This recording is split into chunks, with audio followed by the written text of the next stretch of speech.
മുമ്പുള്ളവയെ നിങ്ങൾ ഓർക്കേണ്ട, പണ്ടുള്ളവയെക്കുറിച്ച് നിങ്ങൾ നിരൂപിക്കുകയും വേണ്ട. മുമ്പുണ്ടായ ഈ ദുരനുഭവങ്ങളെക്കുറിച്ച് നിങ്ങൾ ഓർക്കേണ്ട, പണ്ടുള്ളവയെക്കുറിച്ച് നിങ്ങൾ നിരൂപിക്കുകയും വേണ്ട. കാരണം നമ്മളിപ്പോൾ ആയിരിക്കുന്നത് ദൈവത്തിൻ്റെ സന്നിധിയിലാണ്. ഇതാ ഞാൻ പുതിയതൊന്ന് ചെയ്യുന്നു. നമ്മളോട് കർത്താവ് പറയാണ്, ഞാനിതാ നിനക്കായിട്ട് ഒരു പുതിയ വഴി തുറക്കുന്നു. അതെ, ഞാൻ മരുഭൂമിയിൽ ഒരു വഴിയും നിർജ്ജന പ്രദേശത്ത് നദികളെയും ഉണ്ടാക്കുന്ന ദൈവമാകുന്നു. ഞാൻ ആരാണ്?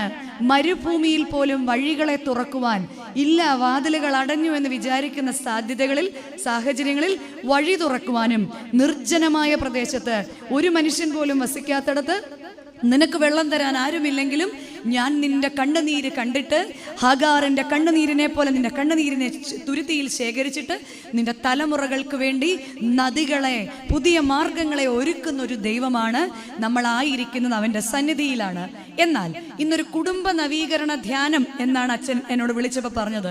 എന്നാൽ സഭാപ്രസംഗി, ജ്ഞാനികളിൽ ജ്ഞാനിയായ സഭാപ്രസംഗി നമ്മളോട് പറയുകയാണ്, സഭാപ്രസംഗിയുടെ പുസ്തകം 6-ാം അധ്യായം 9-ാം വാക്യം, 6-ാം അധ്യായം 9-ാം വാക്യത്തിൽ ഇങ്ങനെ പറയുന്നു: അഭിലാഷത്തിന്റെ സഞ്ചാരത്തെക്കാൾ കണ്ണിന്റെ നോട്ടം നല്ലത്, അത് മായയും വൃഥ പ്രയത്നവും അത്രേ.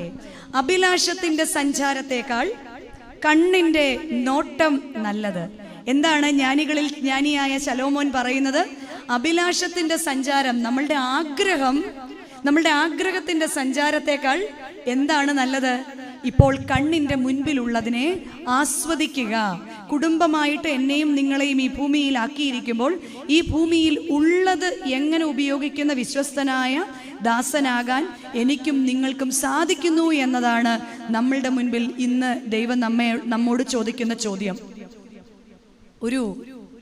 ഒരിക്കൽ ഒരു ഗ്രാമത്തിൽ 2 കൂട്ടുകാർ പകലത്തെ ജോലിയൊക്കെ കഴിഞ്ഞ് സന്ധ്യയായപ്പോൾ അവർക്ക് അയൽ ഗ്രാമം വരെ ഒന്ന് പോകണം. കാരണം ഇവരുടെ സ്വന്തം ഗ്രാമത്തിൽ ഷാപ്പില്ല. ഇവർ 2 പേരും കൂടെ വള്ളം തുഴഞ്ഞ് അയൽ ഗ്രാമത്തിൽ എത്തുകയാണ്. അയൽ ഗ്രാമത്തിൽ എത്തിയതിന് ശേഷം നമുക്കറിയാം അല്ലേ, എന്തന്വേഷിച്ചാണോ അവർ പോയത്, അവരവരുടെ യഥാർത്ഥ സ്ഥലത്ത് തന്നെ എത്തി. അങ്ങനെ ലഹരി പിടിച്ചു കഴിഞ്ഞു, സന്ധ്യ മയങ്ങിക്കഴിഞ്ഞു, അവർ രാത്രിയായി കഴിഞ്ഞു. അവർ 2 പേരും അവരുടെ വീട്ടിലേക്ക് രാത്രിയിൽ ആടിപ്പാടി പോവുകയാണ്. പോകും വഴിയിൽ ലഹരിയിലാണല്ലോ, ഉന്തും തള്ളും ഉണ്ടാകുന്നുണ്ട്, പാട്ടുകളും ബഹളങ്ങളും ഒക്കെ ഉണ്ടാകുന്നുണ്ട്. ഇവർ 2 പേരും അവരുടെ വീട്ടിലേക്ക് തിരിച്ചു പോകാനായി വള്ളത്തിലേക്ക് കയറി, പാട്ടൊക്കെ പാടി വള്ളമൊക്കെ തുഴഞ്ഞ് ഇങ്ങനെ മുന്നോട്ട് പോകുകയാണ്. കുറേ നേരം പാടിയും തുഴഞ്ഞും കഴിഞ്ഞപ്പോൾ അങ്ങ് കിഴക്ക് ചക്രവാളത്തിൽ സൂര്യൻ ഉദിക്കുന്നത് കണ്ടിട്ട് ഒരുവൻ മറ്റൊരുവനോട് ചോദിച്ചു, അയൽ ഗ്രാമത്തിൽ നിന്ന് നമ്മുടെ ഗ്രാമത്തിലേക്ക് ഇത്രമാത്രം ദൂരമുണ്ടോ? അപ്പൊ അയാളും പറഞ്ഞു, ശരിയാ, ഞാനും അത് തന്നെയാണ് ചിന്തിക്കുന്നത്. ഇത്രയും ദൂരമുണ്ടോ നമ്മുടെ നാട്ടിൽ പോവാൻ? അവർ 2 പേരും പറയുകയാണ്, നമ്മൾ വെളുക്കുവോളം തുഴഞ്ഞിട്ടും എന്താ നമ്മുടെ സ്വന്തം വീട്ടിൽ എത്തിച്ചേരാത്തത്? 2 പേരും ഇങ്ങനെ തുഴഞ്ഞിട്ട് പറയാണ്, ശരിയാണല്ലോ, നമ്മളെന്താ നമ്മുടെ വീട്ടിലെത്താത്തത്?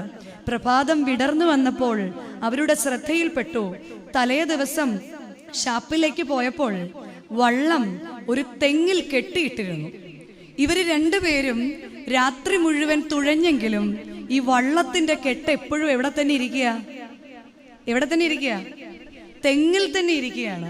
പറയുമ്പോൾ രാത്രി മുഴുവൻ അവർ തുഴഞ്ഞു, എന്നിട്ടും അവരവരുടെ നാട്ടിൽ എത്തിയില്ല. പ്രിയമുള്ള വിശ്വാസികളുടെ സമൂഹമേ, കുടുംബജീവിതത്തിലും നമ്മൾ ഏറെക്കുറെ ഈ ഇല്ലായ്മയുടെ സമയത്ത്, അല്ലെങ്കിൽ 2 പേർ ഒന്നായി തീരുമ്പോൾ, ആദിയിൽ മനുഷ്യൻ ഏകനായിരിക്കുന്നത് നന്നല്ല എന്ന് പറഞ്ഞ് തക്കതായ തുണയെ തന്ന് ദൈവം നമ്മളെ ഓരോരുത്തരെയും സ്വർഗസിയോനിലേക്ക് ലക്ഷ്യം വെച്ച് യാത്ര ചെയ്യുന്ന ഒരു വഞ്ചിയിൽ ഇരുത്തിയാണ് ഇവിടെ നിന്ന്, ദേവാലയത്തിൽ നിന്ന് വീട്ടിലേക്ക് വിടുന്നത്. പലപ്പോഴും ജീവിതയാത്രയിൽ പല ലഹരിയിലുമായിട്ട് നമ്മൾ പല ലഹരിയും നമ്മളെ കെട്ടുകയാണ്. ചിലപ്പോൾ സമ്പത്തിൻ്റെ പുറകെയുള്ള ലഹരി ആയിരിക്കാം, ചിലപ്പോൾ ജീവിതത്തിൻ്റെ രണ്ടറ്റം മുട്ടിക്കുന്നതിനിടയ്ക്ക് പ്രാർത്ഥിക്കുന്നതിന് സമയമില്ലാതെ വന്നിരിക്കാം. അച്ഛൻ ആമുഖ വാക്കുകളിൽ ഓർമ്മിപ്പിച്ചു, എനിക്ക് എൻ്റെ ദൈവത്തോട് പരിചയമുണ്ടോ, അല്ലെങ്കിൽ എൻ്റെ ദൈവത്തിന് എന്നോട് പരിചയമുണ്ടോ എന്നതൊക്കെ വളരെ പ്രസക്തമായ ഒരു ചോദ്യം തന്നെയാണ്.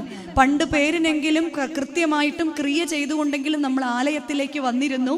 എന്നാൽ 2 വർഷമായിട്ട് ഭവനങ്ങൾ ദേവാലയമാക്കുവാൻ ദൈവം എനിക്കൊരവസരം തന്നിട്ട് ഈ 2 വർഷം എൻ്റെ ഭവനത്തിലിരുന്നിട്ട് എൻ്റെ ഭവനത്തിനെ ദേവാലയമാക്കാൻ എനിക്ക് സാധിച്ചോ?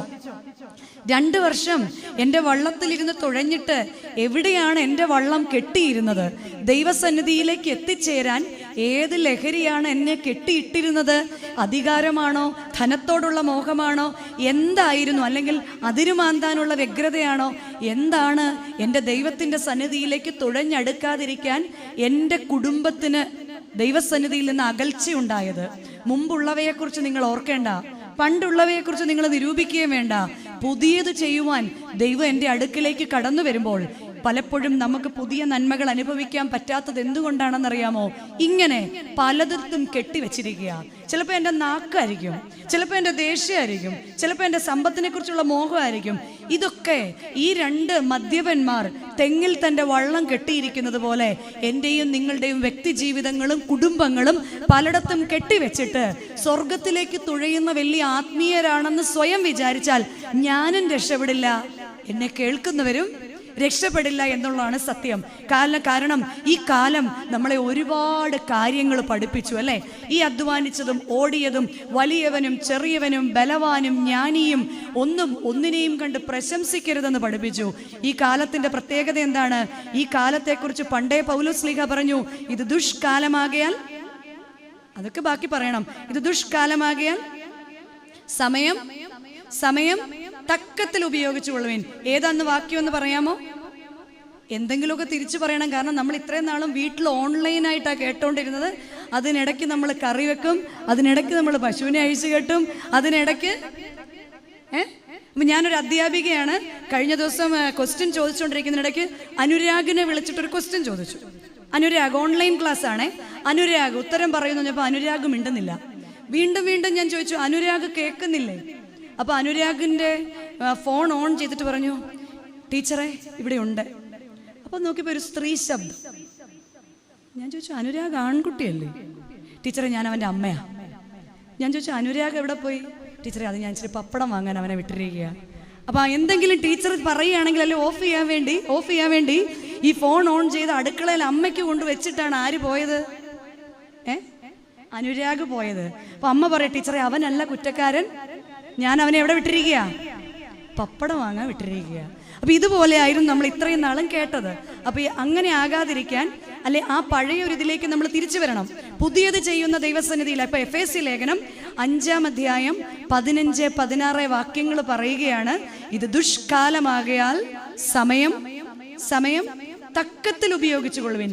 15-ാം വാക്യം പറയുന്നു, ആകയാൽ സൂക്ഷ്മത്തോടെ അജ്ഞാനികളായിട്ടല്ല ജ്ഞാനികളായിട്ടത്രേ നടപ്പാൻ നോക്കുവേൻ. കാരണം ഇത് ദുഷ്കാലമാണ്, ഈ സമയം തക്കത്തിൽ ഉപയോഗിച്ചു കൊള്ളുവേൻ. ഈ കാലത്തിന്റെ പ്രത്യേകത എന്തായിരുന്നു?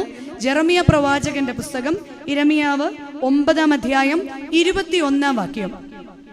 ഇരമിയ പ്രവാചകന്റെ പുസ്തകം 9-ാം അധ്യായം 21-ാം വാക്യം പറയുകയാണ്, വിശാല സ്ഥലത്തു നിന്ന് പൈതങ്ങളെയും വീഥികളിൽ നിന്ന് യുവാക്കളെയും ഛേദിച്ച് കളയേണ്ടതിന് മരണം നമ്മുടെ കിളിവാതിലുകളിൽ കൂടി കയറി നമ്മളുടെ അരമനകളിലേക്ക് പ്രവേശിച്ചിരിക്കുന്നു. മനുഷ്യരുടെ ശവങ്ങൾ വയലിലെ ചാണകം പോലെയും കൊയ്ത്തുകാരന്റെ പിമ്പിലെ അരിപ്പിടി പോലെയും വീഴും, ആരും അവയെ കൂട്ടിച്ചേർക്കുകയില്ല. കർത്താവിൽ പ്രിയരെ, ഇങ്ങനെ ആയിരുന്നില്ലേ 2 വർഷക്കാലം? വിശാല സ്ഥലത്ത് നിന്ന് പൈതങ്ങളെയും വീഥികളിൽ നിന്ന് യുവാക്കളെയും പ്രായഭേദമന്യേ, രാജ്യഭേദമന്യേ, സംസ്ഥാന ഭേദമന്യേ മരണം തൂത്തുവാരിക്കൊണ്ടു പോകുന്ന ഒരു കാഴ്ച നമ്മൾ കണ്ടു അല്ലേ? ഇറ്റലിയിലും ചൈനയിലും ഒക്കെ അത് കണ്ടപ്പം നമ്മൾ അയ്യോ കഷ്ടം എന്ന് മാത്രം പറഞ്ഞു. എന്നാൽ പതുക്കെ അത് ഇന്ത്യയിലേക്കും ഗൾഫിലേക്കും അമേരിക്കയിലേക്കും ഒക്കെ വന്നപ്പം നമുക്കെല്ലാം പേടിയായി തുടങ്ങി. കാരണം അത് എൻ്റെയും നിങ്ങളുടെയും നമ്മുടെ മക്കളുടെയും നമ്മുടെ സഹോദരങ്ങളുടെയും ഒക്കെ വിഷയമായിരുന്നു. ആയതുകൊണ്ട് എന്തു ചെയ്യണമെന്ന് 23-ാം വാക്യം പറയുന്നുണ്ട്. ജെറമ്യാ പ്രവാചകന്റെ പുസ്തകം 9-ാം അധ്യായം 23-ാം വാക്യം പറയാണ്, യഹോവ ഇപ്രകാരം അരുളി ചെയ്യുന്നു, ജ്ഞാനി തൻ്റെ ജ്ഞാനത്തിൽ പ്രശംസിക്കരുത്, ബലവാൻ തൻ്റെ ബലത്തിൽ പ്രശംസിക്കരുത്, ധനവാൻ തൻ്റെ ധനത്തിലും പ്രശംസിക്കരുത്. പ്രശംസിക്കുന്നവനോ യഹോവയായ ഞാൻ ഭൂമിയിൽ ദയയും ന്യായവും നീതിയും പ്രവർത്തിക്കുന്നു എന്നിങ്ങനെ ഗ്രഹിച്ചറിയുന്നതിൽ തന്നെ പ്രശംസിക്കുവേൻ.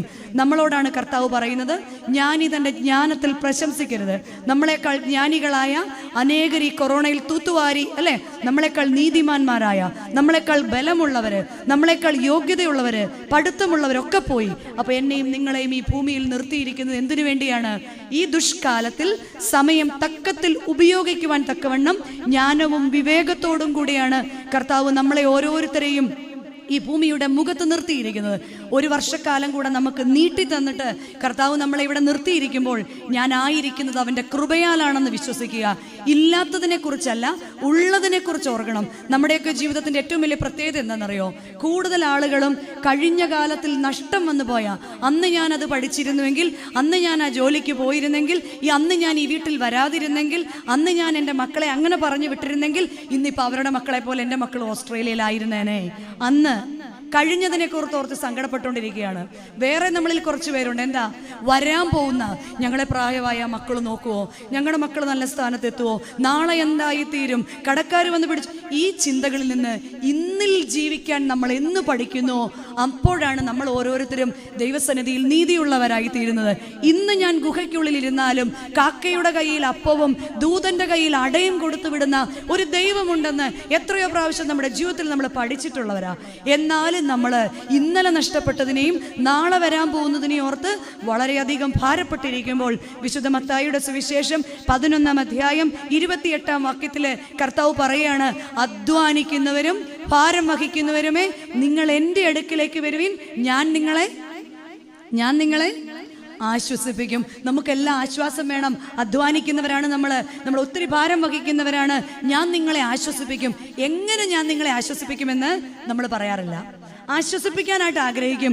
29-ാം വാക്യം തൊട്ട താഴെയുള്ള വാക്യത്തിൽ പറയുന്നുണ്ട്, ഞാൻ സൗമ്യതയും താഴ്മയും ഉള്ളവനാകിയാൽ എൻ്റെ നുകമേറ്റുകൊണ്ട് എന്നോട് പഠിപ്പീൻ, എന്നാൽ നിങ്ങളുടെ ആത്മാക്കൾക്ക് ആശ്വാസം കണ്ടെത്തും. ആശ്വാസം കണ്ടെത്തുന്നത് എങ്ങനെയാണ്? ചുമ്മാ ഇരിക്കുമ്പം കർത്താവ് വന്ന് എന്നെ ആശ്വസിപ്പിക്കുകയല്ല, മറിച്ച് ഞാൻ സൗമ്യതയും താഴ്മയുമുള്ളവനാകിയാൽ നിങ്ങളും എന്ത് ചെയ്യണം? എൻ്റെ നുകമേൽക്കണം. ഞാൻ ഈ ഭൂമിയിലേക്ക് സ്വർഗം വിട്ട് കടന്നു വന്നു. ആകാശത്തിൻ്റെ വിരിമാർവിൽ നിന്ന്, സർവശക്തനായ പിതാവിൻ്റെ വലതുഭാഗത്ത് നിന്ന്, മാലാഖമാരുടെ സ്തുതികളിൽ നിന്ന്, ക്രോപകളുടെ തേരുകളിൽ നിന്ന് ഇറങ്ങി ഞാൻ ഈ ഭൂമിയിലേക്ക് ഒരു സാധാരണ മനുഷ്യനെ പോലെ വന്ന് ഈ കഷ്ടങ്ങളേറ്റ് നിങ്ങളോടും എന്നോടും അനുരൂപപ്പെടാൻ വന്നപ്പോൾ എൻ്റെ നുകമേറ്റ് നിങ്ങളുടെ കഷ്ടതയിലും എന്നോട് ചേർന്നിരിക്കണം. കുടുംബജീവിതം ഉണ്ടല്ലോ, ഏകദേശമൊക്കെ കടൽ പോലെയാ. കടലിന്റെ പ്രത്യേകത എന്താ? കടൽ പലർക്കും പലതാണ്. ചിലർ കടലിലേക്ക് പോയിട്ട് എന്ത് ചെയ്യും? ചിലർ കടലിൽ ചെന്നിട്ട് പവിഴങ്ങളും മുത്തുകളും വാരിയെടുക്കും. ചിലർ കടലിൽ ചെന്നിട്ട് എന്ത് ചെയ്യും? കക്ക വാരും. ചിലർ കടലിൽ ചെന്നിട്ട് മീൻ പിടിക്കും. ചിലർ എന്തേ ചെയ്യത്തുള്ളൂ? കടൽ തീരത്ത് ചെന്ന് കാല് നനച്ചിട്ട് കയറിയെങ്കിൽ പോരും. എന്നിട്ട് പറയും ഞങ്ങളുടെ ജീവിതം മുഴുവൻ തകർന്നു പോയി. ക്രിസ്തീയ കുടുംബ ജീവിതം ദൈവസന്നിധിയിൽ സ്വർഗസിയോനിലേക്ക് ലക്ഷ്യം വെച്ച് പോകുന്ന നമ്മുടെ യാത്രയിൽ എന്താണ് എൻ്റെ കുടുംബത്തിൽ ഞാൻ നേടിയിരിക്കുന്നത്?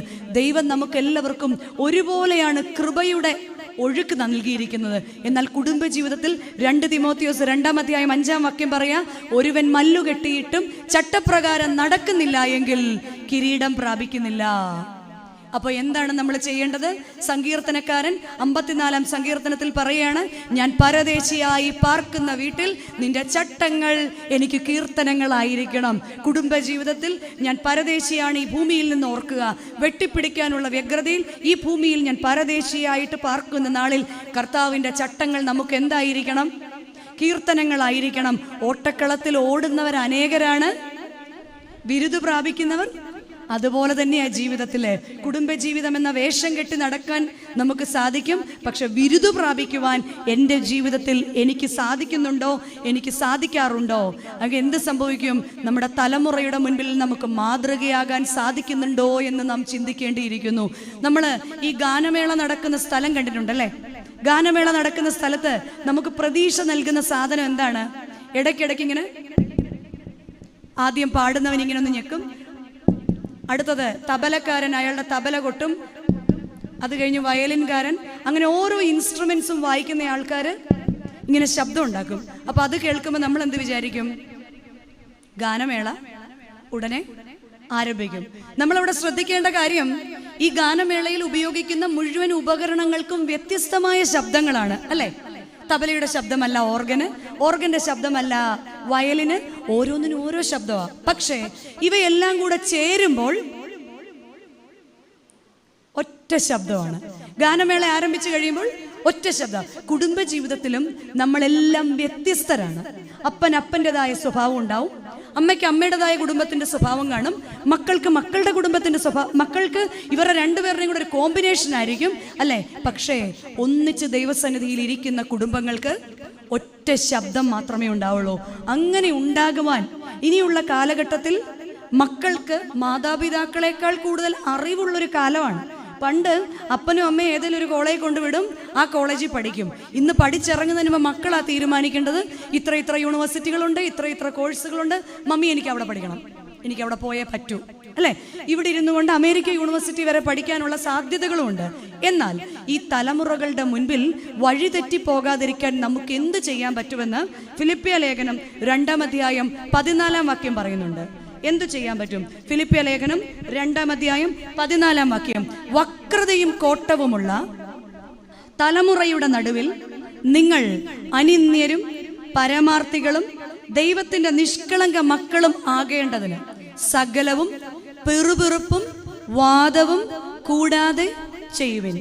അവരുടെ ഇടയിൽ നിങ്ങൾ ജീവന്റെ വചനം പ്രമാണിച്ചുകൊണ്ട് ലോകത്തിൽ ജ്യോതിസുകൾ പോലെ പ്രകാശിക്കണം. വക്രതയും കോട്ടവുമുള്ള ഒരു തലമുറയുടെ മുൻപാകെ, നമ്മളുടെ ഇപ്പോഴത്തെ തലമുറയെ കുറിച്ച് നമ്മൾ പറയുന്നത് എന്താ? ഇത്ര ധാർഷ്ട്യമുള്ള, ഇത്ര ദേഷ്യമുള്ള, ഇത്ര പിടിവാശിയുള്ള ഒരു തലമുറ, അല്ലെ? പണ്ട് വരാന്തയിൽ നിന്ന് അപ്പൻ മൂളും, അടുക്കളയിൽ നിന്ന് അമ്മ അത് മനസ്സിലാക്കും, അതായിരുന്നു വീട്ടിലെ നിയമം. എന്നാൽ ഇന്ന് മക്കളാണ് നമ്മുടെ കാര്യങ്ങൾ തീരുമാനിക്കുന്നത്. വക്രതയും കോട്ടവുമുള്ള ഒരു തലമുറയുടെ മുൻപിലാണ് നമ്മൾ ജീവിക്കുന്നത്. മാതാപിതാക്കളോട് ചോദിച്ചാൽ പറയും, ഒറ്റ ആഗ്രഹമേ ഉള്ളൂ, ഈ ലോകത്തിൽ നിന്നയില്ലാതെ എങ്ങനെയെങ്കിലും കടന്നുകൂടി പോണം. മാതാപിതാക്കളോടെല്ലാം ചോദിച്ചാൽ പറയും, എങ്ങനെയെങ്കിലും നിന്നയില്ലാതെ കടന്നുകൂടി പോകണം. കൊച്ചു കുഞ്ഞുങ്ങൾ പോലും വലിയ വലിയ കാര്യങ്ങളാണ് പറയുന്നത്, അല്ലെ? തീരെ പൊടി കുഞ്ഞുങ്ങൾ പോലും വലിയ വലിയ കാര്യങ്ങളെ കുറിച്ചാണ് സംസാരിക്കുന്നത്. നമ്മൾ അന്നേരം ഓർക്കും, എങ്ങനെയെങ്കിലും ഇവരുടെയൊക്കെ ഇടയിൽ നിന്ന് ഒന്ന് കടന്നുകൂടി പോകണം. അതാണ് വേദപുസ്തകത്തിൽ പറയുന്നത്, വക്രതയും കോട്ടവുമുള്ള ഈ തലമുറയുടെ നടുവിൽ നമ്മൾ എങ്ങനെയായിരിക്കണം? അനിന്യർ, നിന്നയില്ലാത്തവരും പരമാർത്ഥികളും പിന്നെ ദൈവത്തിന്റെ നിഷ്കളങ്ക മക്കളുമായിട്ട് മക്കളുടെ മുൻപിൽ കാണിച്ചു കൊടുക്കേണ്ടതിന് ഒന്നാമതായിട്ട് സകലവും പിറുപിറുപ്പും വാദവും കൂടാതെ ചെയ്യണം. ഒന്നാമതായിട്ട് നമ്മൾ എന്ത് ചെയ്യണം? പിറുപിറുപ്പും വാദവും ഇല്ലാത്തവരാകണം. നമ്മുടെ ഓരോരുത്തരുടെയും വീടുകളിലേക്ക് നമുക്ക് പോകാം. നമ്മുടെ കുഞ്ഞുങ്ങളുടെ മുൻപിൽ നമ്മൾ വലിയ അഭിമാനത്തോടെ നമ്മുടെ കുഞ്ഞുങ്ങൾ ഓരോന്ന് പറയുന്നെന്ന് പറയുമല്ലോ. എന്നാൽ ഇവർ ഈ വലിയ വർത്താനങ്ങൾ പറയാൻ കാരണക്കാരാരാണ്? ഏറെക്കുറെ നമ്മൾ തന്നെയാണ്. പണ്ട് കൂട്ടുകുടുംബമായിരുന്നപ്പോൾ തെറ്റ് തെറ്റാണെന്നും ശരി ശരിയാണെന്നും ചൂണ്ടിക്കാണിക്കാൻ ആളുകൾ ഉണ്ടായിരുന്നു. എന്നാൽ ഇന്ന് ഒരു പൊടിക്കുഞ്ഞു പോലും വലിയ കാര്യങ്ങളെ പറയുമ്പം അത് വലിയ കേമമാണെന്ന് പറഞ്ഞ് നമ്മൾ എന്ത് ചെയ്യും? നമ്മൾ അതിനെ അങ്ങ് വലുതാക്കും, അല്ലെ? നമ്മൾ അതിനെ അങ്ങ് വലുതാക്കും. ഈ കുടുംബങ്ങളിൽ പിറുപിറുപ്പും വാദവും വളരെ അധികം, നമ്മുടെ പരസ്പരം മത്സരവും, ഒന്ന് പറഞ്ഞ് രണ്ടിന് ബന്ധം വരെ ഉപേക്ഷിക്കാൻ തയ്യാറാകുന്ന ഒരു പുതിയ തലമുറയെ വാർത്തെടുത്തത് ആരാണ്? നമ്മളാണ്. അങ്ങനെ ഒരു തലമുറയെ തന്നെ സൃഷ്ടിച്ചുണ്ടാക്കിയത്. നമ്മളുടെ പലരുടെയും വീടുകൾക്ക് ഞാനിപ്പോൾ 2 കുടുംബങ്ങളുടെ പറയാം.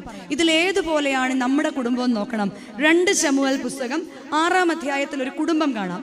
2 ശമൂവേൽ പുസ്തകം 6-ാം അധ്യായം. ആ കുടുംബം ദാവീദ് രാജാവിൻ്റെയും മീഖൾ രാജ്ഞിയുടെയും കുടുംബമാണ്. ദാവീദ് രാജാവിൻ്റെ മീഖൾ രാജ്ഞി ശൗൽ രാജാവിൻ്റെ മകളാണ്. ശൗൽ എന്ന പ്രഗത്ഭനായ രാജാവിൻ്റെ മകളാണ് മീഖൽ രാജ്ഞി എന്ന നല്ല ഭാവം ആർക്കും ഉണ്ടായിരുന്നു? മീഖൽ രാജ്ഞിക്കുണ്ട്. ഇവിടെ 6-ാം അധ്യായം പറയുന്നത് ദാവീദിന് ഒറ്റ ആഗ്രഹമേ ഉള്ളൂ, യഹോവയുടെ പെട്ടകം തൻ്റെ ദേശത്തിനകത്ത് വരണം. അതിന് ദാവീദ് എന്തു ചെയ്തു? വളരെ തത്രപ്പെട്ടു, കഷ്ടപ്പെട്ട്, പാടുപെട്ട് യഹോവയുടെ പെട്ടകം തൻ്റെ ദേശത്തിനകത്തേക്ക് കയറുന്നു എന്ന് കണ്ടു കഴിഞ്ഞപ്പോൾ ദാവീദ് ഒരു പഞ്ഞി നൂലങ്കിയിട്ട് തൻ്റെ ജനത്തിനോടൊപ്പം നൃത്തം ചെയ്യുകയാണ്. മുകളിൽ മട്ടുപ്പാവിലിരുന്ന് മീഖൽ രാജ്ഞി അത് കാണുകയാണ്. ഇങ്ങനെയാണ് 6-ാം അധ്യായത്തിൻ്റെ 16-ാം വാക്യം പറയുന്നത്. മീഖൽ കിളിവാതിലുകളിൽ കൂടി നോക്കി ദാവീദ് രാജാവ് യഹോവയുടെ മുൻപാകെ കുതിച്ചു നൃത്തം ചെയ്യുന്നത് കണ്ടിട്ട് തൻ്റെ ഹൃദയത്തിൽ അവനെ നിന്ദിച്ചു.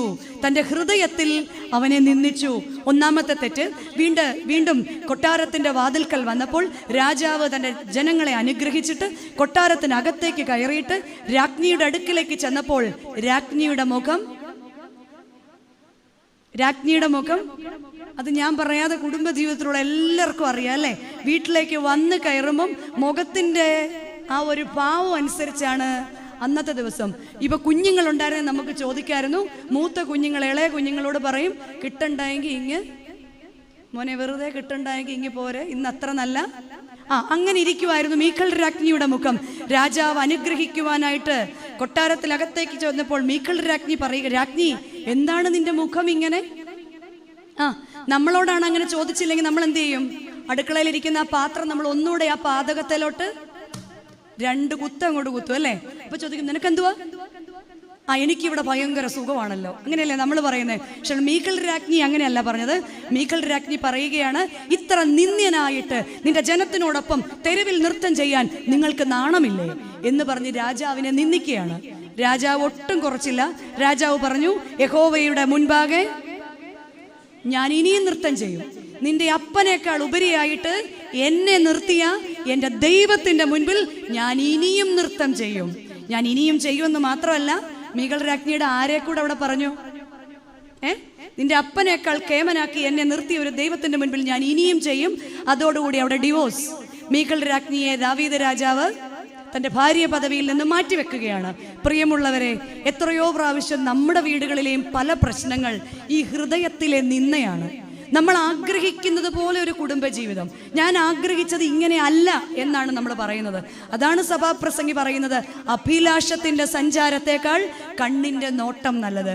നമ്മുടെ ഓരോരുത്തരുടെയും ജീവിതം പിറുപിറുപ്പും വാദവും ഇല്ലാതെ ഇരിക്കണമെങ്കിൽ നമുക്ക് എന്ത് ചെയ്യാൻ പറ്റും? ആദ്യം കുടുംബജീവിതത്തിൽ 2 തരത്തിലുള്ള ബന്ധമുണ്ട്. ഒരു ബന്ധം എന്ന് പറയുന്നത് ഇൻട്രാപേഴ്സണൽ റിലേഷൻഷിപ്പ് എന്ന് പറയും. എനിക്ക് എന്നോടുള്ള ബന്ധം ശരിയാവണം. 2, എനിക്ക് മറ്റുള്ളവരോടുള്ള ബന്ധം, ഇന്റർപേഴ്സണൽ റിലേഷൻഷിപ്പ് എന്ന് പറയും. എന്താ വ്യത്യാസം? എനിക്ക് എന്നോടുള്ള ബന്ധം എങ്ങനെയാണ്? എൻ്റെ കുടുംബത്തിൽ, എൻ്റെ വ്യക്തി ജീവിതത്തിൽ എനിക്ക് എന്നോടുള്ള ബന്ധം എങ്ങനെയാണെന്ന് നമുക്ക് നോക്കാം. വിശുദ്ധ മത്തായിയുടെ സുവിശേഷം 5-ാം അധ്യായം ഇപ്രകാരം പറയാം, നിങ്ങൾ ഭൂമിയുടെ ഉപ്പാകുന്നു. ഭൂമിയുടെ ഉപ്പിന്റെ പ്രത്യേകത എന്താണ്?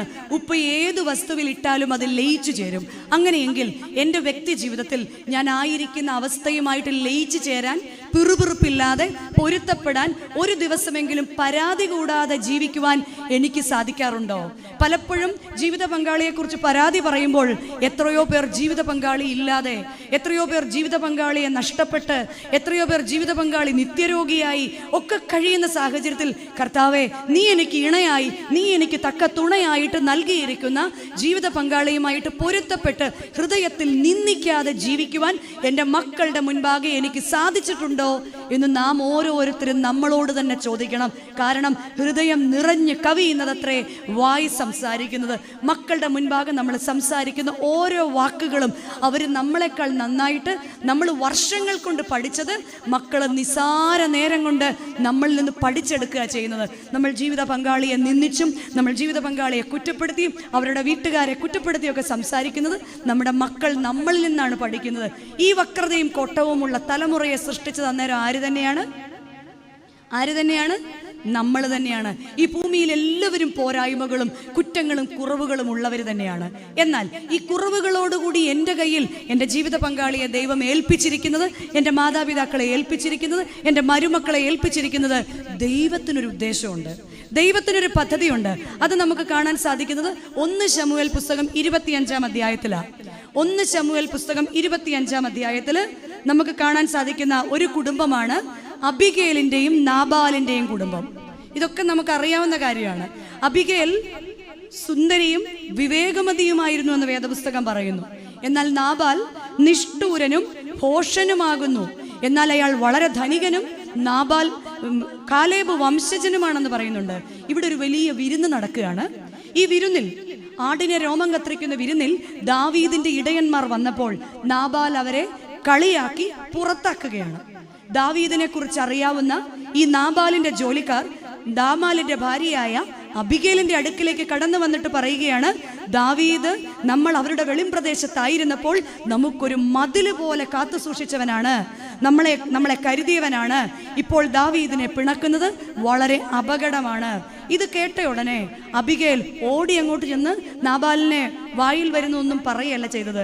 മറിച്ച് എന്താ ചെയ്തത്? പെട്ടെന്ന് തന്നെ കഴുതയ്ക്ക് കോപ്പുകെട്ടി അവർക്ക് ആവശ്യമായ ആഹാരവും വീഞ്ഞും അടയും വെള്ളവുമായിട്ട് ദാവീദിനെ കാണാൻ അങ്ങോട്ട് ചെല്ലുക. ദാവീദിനെ കാണാൻ അങ്ങോട്ട് ചെല്ലുമ്പോൾ ദാവീദ് പടയൊരുക്കവുമായിട്ട് ഇങ്ങോട്ട് വരുന്ന കാഴ്ചയാണ് കാണുന്നത്. അബിഗേൽ എന്തു ചെയ്തെന്നോ, പെട്ടെന്ന് തന്നെ ദാവീദിന്റെ കാലിലേക്ക് വീഴുകയാണ്.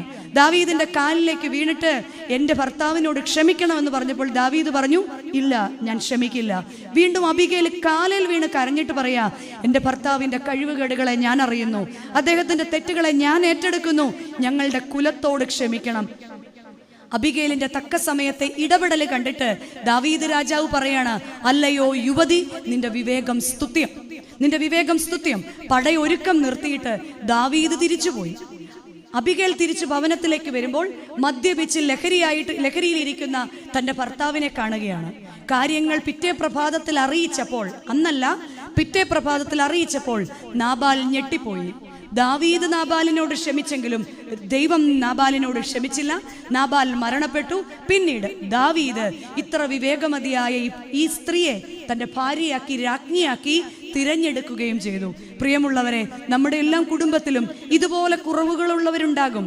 കുറവുകളോടുകൂടി ദാവീദിന്റെ സന്നിധിയിലേക്ക് അബിഗേൽ ചെന്നതുപോലെ എൻ്റെ ഭർത്താവിൻ്റെ, എൻ്റെ മക്കളുടെ, എൻ്റെ മരുമക്കളുടെ കുറവുകള്, ബുദ്ധിയില്ലായ്മ, ബുദ്ധിശൂന്യമായ സംസാരങ്ങള് സമർപ്പിച്ച് പ്രാർത്ഥിക്കുവാൻ നമുക്ക് ഓരോരുത്തർക്കും സാധിക്കാറുണ്ടോ? അതോ മറിച്ച് അവരുടെ കഴിവുകേടുകളെ കുറിച്ച് ഓരോ ദിവസവും ഓർമ്മിപ്പിക്കുന്നവരാണ്? അല്ലെ തന്നെ നിന്നെ എന്തിനു കൊള്ളാം, നീ എന്തോ ഇവിടെ സമ്പാദിച്ചുകൊണ്ട് വന്നിരിക്കുന്നത്, നീ അല്ലേലും അങ്ങനെയല്ലേ എന്ന് മക്കളെ തമ്മിൽ മാറ്റി നിർത്തുന്ന സംസാരങ്ങൾ നമ്മുടെ വായിൽ ഉണ്ടാകാറുണ്ടോ? നമ്മുടെ ജീവിത പങ്കാളിയെ നിന്നെ അല്ലെങ്കിൽ എന്തിനു കൊള്ളാം, നീ വന്നന്നു തൊട്ട് നീ ഇങ്ങനെയാണ് എന്ന് പറഞ്ഞ് മാറ്റി നിർത്താറുണ്ടോ? പറയേണ്ടവന്റെ സന്നിധിയിലാണ് നമ്മൾ അവരുടെ ബലഹീനതകളെ സമർപ്പിക്കേണ്ടത്. ദാവീദിന്റെ അടുക്കിലേക്ക് അബിഗേൽ ചെന്നതുപോലെ ദൈവസന്നിധിയിലേക്ക് നമ്മൾ ചെന്ന് നമ്മുടെ കുടുംബത്തിലുള്ളവരുടെ, നമ്മുടെ കൂടെയുള്ളവരുടെ സങ്കടങ്ങളെ, കുറവുകളെ സമർപ്പിക്കുമ്പോൾ ദൈവമാണ് അതിനൊരു നീക്കുപോക്കുണ്ടാക്കേണ്ടത്. അതുകൊണ്ട് കുടുംബങ്ങളിൽ പരസ്പരം പിറുപിറുപ്പും വാദവുമുള്ളവരല്ല, മറിച്ച് ദൈവസന്നിധിയിൽ ഇവയെ സമർപ്പിച്ച് പരസ്പരമുള്ള പിറുപിറുപ്പുകൾക്ക് പകരം സ്നേഹമുള്ള ഭവനങ്ങൾ നമ്മുടെ ഇടയിൽ ഉണ്ടാകണം. ഒന്ന്. രണ്ടാമത്, മക്കളുടെ മുൻപിൽ ജീവന്റെ വചനം അനുസരിക്കണം. ഈ വചനം കേൾക്കാൻ നമുക്ക് ഇഷ്ടമാണ്, പക്ഷെ വചനം വചനം കേൾക്കാൻ നമുക്ക് വലിയ ഇഷ്ടമാണ്, വചനം അനുസരിക്കാൻ നമുക്ക് അത്ര ഇഷ്ടമല്ല. വചനം അനുസരിക്കുന്നവരുടെ ജീവിതം എങ്ങനെയാണെന്നറിയാമോ? അവർ ക്രിസ്തുവിൻ്റെ പത്രമായിരിക്കും. പത്രത്തിന്റെ പ്രത്യേകത എന്താണ്? പത്രത്തിന്റെ പ്രത്യേകത ഒന്ന്, നമ്മൾ പരസ്യം കാണാറുണ്ടല്ലേ, നേരോടെ, നിർഭയം, നിരന്തരം എന്നൊക്കെ. നേരായ വാർത്തകൾ നമ്മളുടെ ഇടയിലേക്ക് എത്തിക്കുക എന്നത് പത്രധർമ്മമാണ്. അങ്ങനെ പത്രങ്ങൾ നേരായ വാർത്തകൾ നമ്മളിലേക്ക് എത്തിക്കുകയാണ്. മറ്റുള്ളവർക്ക് വിവരങ്ങളും വ്യക്തമായ കാര്യം. അച്ഛൻ ഓർമ്മിപ്പിക്കുകയുണ്ടായി, അന്ന് രാഷ്ട്രപിതാവായിരുന്ന ഗാന്ധിജിയെക്കുറിച്ചുള്ള സംഭാഷണങ്ങൾ ഇന്നും തലമുറകളിലേക്ക് എത്തിക്കുവാൻ അച്ഛൻ തുടക്കത്തിൽ പറഞ്ഞില്ലേ, എഡിറ്റോറിയൽ വായിച്ച് ഇന്നത്തെ കാര്യം പറഞ്ഞു. അത് അങ്ങനെ ക്രിസ്തുവിൻ്റെ പത്രമായിട്ട് മാതാപിതാക്കൾ വചനമനുസരിക്കുവാൻ കുടുംബത്തിൽ സാധിക്കുന്നുണ്ടോ? അതെവിടെയാ പറയുന്നത്? 2 കൊരിന്ത്യർ 3-ാം അധ്യായം 2-ാം വാക്യം മുതൽ പറയുകയാണ്. 2-3 വാക്യങ്ങളിൽ പറയാണ്, സകല മനുഷ്യരും അറിയുന്നതും വായിക്കുന്നതുമായ ക്രിസ്തുവിൻ്റെ പത്രം നിങ്ങൾ തന്നെ. ക്രിസ്തുവിൻ്റെ പത്രം സകല മനുഷ്യരും അറിഞ്ഞില്ലെങ്കിലും നമ്മുടെ തലമുറകൾ അറിയുന്ന ക്രിസ്തുവിൻ്റെ പത്രമായി തീരുവാൻ, വചനമനുസരിക്കുന്ന പത്രമായി തീരുവാൻ കുടുംബങ്ങളിൽ നമുക്ക് സാധിക്കുന്നുണ്ടോ? എന്നതൊരു വലിയ ചോദ്യമാണ്. പണ്ടൊക്കെ പത്രം എന്ന് പറഞ്ഞാൽ എന്താണ്? മായമില്ലാത്ത മായമില്ലാത്തതാണ് പണ്ടെന്ത് പത്രം. എന്ത് വായിച്ചാലും. ഇന്നത്തെ പത്രത്തിന്റെ പ്രത്യേകത എന്താ? ഇന്നത്തെ പത്രത്തിന്റെ പ്രത്യേകത രാവിലെ എഴുന്നേറ്റ് കഴിഞ്ഞാൽ അന്നത്തെ മുഴുവൻ സന്തോഷവും നശിപ്പിക്കും. ആ ഫ്രണ്ട് പേജ് വായിച്ചു കഴിഞ്ഞാൽ 2 ലോറി മറിഞ്ഞു, ഇത്ര പേര് മരിച്ചു, താലിബാനിൽ ഇത്ര പേരെ കൊന്നതും വെട്ടിയതും ഇല്ലായ്മ ചെയ്തതുമായ കുറെ വാർത്തകൾ. അകത്തേക്ക് പോയാലോ കുറച്ച് സ്പോർട്സ്, എന്റർടൈൻമെന്റ്സ്, പിന്നെ കുറെ കോളേജുകളുടെ പരസ്യം, ബൈക്കിന്റെ പരസ്യം, ഫോണിന്റെ പരസ്യം. ഇതുമായിട്ടും ആധുനിക കുടുംബ ബന്ധങ്ങൾക്ക് നല്ല സാമ്യമുണ്ട്. പുറമേ അല്ലേ, നമ്മളെയും യഥാർത്ഥത്തിൽ പഠിച്ചാൽ പല നെഗറ്റീവായ കാര്യങ്ങളാണ് അങ്ങോട്ടും ഇങ്ങോട്ടും. തൃപ്തിയില്ലായ്മയാണ്. അപ്പൻ അമ്മയോട് തൃപ്തിയില്ല, അമ്മയ്ക്ക് അപ്പനോട് തൃപ്തിയില്ല. ഇത്രയും പേർക്ക് തൃപ്തി ഉണ്ടെങ്കിൽ മക്കളോട് തൃപ്തിയില്ല. ഇത്രയും നാളും പ്രാർത്ഥിച്ചു മക്കൾ എങ്ങനെയല്ല എവിടോട്ട് പോണേന്ന്. കുടുംബജീവിതത്തിലെ പല കാര്യങ്ങളും എങ്ങനെയാണെന്നറിയോ? ഈ ബസ് കാത്ത് ബസ് സ്റ്റാൻഡിൽ നിൽക്കുന്നത് പോലെയാ. ബസ് കാത്ത് ബസ് സ്റ്റാൻഡിൽ നിൽക്കുമ്പോൾ നമുക്ക് എന്താ ആഗ്രഹമേ ഉള്ളൂ? ഏതേലും ഒരു ബസ്സിങ്ങി വന്നാൽ മതി. വന്നു കഴിഞ്ഞാലോ നമുക്ക് ഇരിക്കാൻ സ്ഥലമില്ലെങ്കിൽ കമ്പിയച്ചാരിയെങ്കിലും നിൽക്കണം, അല്ലെ നമുക്ക് ദേഷ്യം വരും. ഈ കമ്പിയച്ചാരി നിന്ന് കഴിഞ്ഞാൽ അടുത്ത നമ്മുടെ ആഗ്രഹം എന്താ? എങ്ങനെയും ആരാണോ ബാഗ് ഇങ്ങനെ അടുത്ത സ്റ്റേഷനിലേക്ക് ഇറങ്ങാൻ നിൽക്കുന്നത് അവരുടെ അടുത്ത് നമ്മൾ പെതുക്കെ പോയി നിൽക്കും. എന്നിട്ട് എന്ത് ചെയ്യും? പെതുക്കെ ആ സീറ്റിലോട്ട് അഡ്ജസ്റ്റ് ചെയ്തിരിക്കും. അറ്റത്തിരുന്ന് കഴിയുമ്പോൾ നമ്മുടെ ആഗ്രഹം എന്താ? ജനലിംഗ ഇരിക്കണം, ശരിയല്ലേ? ജനലിംഗ ഇരുന്ന് കഴിയുമ്പോൾ നമ്മുടെ ആഗ്രഹം എന്താ? ഞാൻ മാത്രം മതി ഈ സീറ്റേല്, എനിക്ക് വിശാലം. ചേച്ചി ഈ ബാഗ് ഒന്ന് പിടിക്കുമോ എന്ന് ചോദിക്കുന്ന ആരെയും കണ്ടുകഴിയുമ്പോൾ നമ്മൾ വേഗം. ഇതുപോലെ തന്നെയാ കുടുംബജീവിതത്തിലും. എങ്ങനെയെങ്കിലും മതി അച്ഛ, ആരെങ്കിലും ഒന്ന് പോയാൽ മതി ഗൾഫിൽ ചെന്ന് കഴിയുമ്പോഴോ പിന്നെ അവിടെ ചൂടാണ്, അവിടെ പൊടിയാണ്, പിന്നെ നമ്മൾ വിചാരിച്ചത് പോരാ.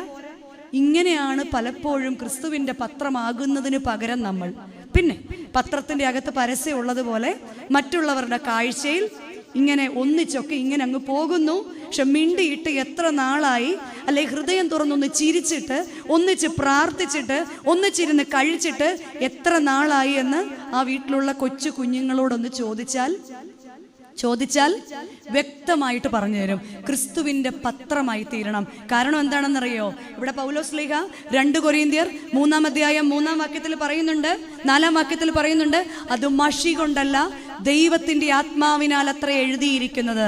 കൽപ്പലകകളിലല്ല, മാംസപലകകളിൽ അത്ര എഴുതിയിരിക്കുന്നത്. ക്രിസ്തീയ കുടുംബ ബന്ധങ്ങളെ കുറിച്ച് പറയാണ്. അത് മഷി കൊണ്ടല്ല, ദൈവത്തിൻ്റെ ആത്മാവിനാൽ. വിവാഹം എന്ന് പറയുന്നത് 2 പേർ തമ്മിലുള്ള കോൺട്രാക്റ്റ് ആണെന്നാണ് നമ്മൾ വിചാരിച്ചിരിക്കുന്നത്. അല്ല, ക്രിസ്തീയ കുടുംബ ബന്ധങ്ങൾ 2 പേർക്ക് ക്രിസ്തുവുമായിട്ടുള്ളൊരു കോൺട്രാക്റ്റാണ്. ഇന്നു മുതൽ മരണം വരെ സുഖത്തിൽ നിൽക്കാമെന്നാണോ? അല്ല, സുഖത്തിലും ദുഃഖത്തിലും ആരോഗ്യത്തിലും അനാരോഗ്യത്തിലും രോഗത്തിലും ദുഃഖത്തിലും ഇന്നു മുതൽ ഞങ്ങൾ 2 അല്ല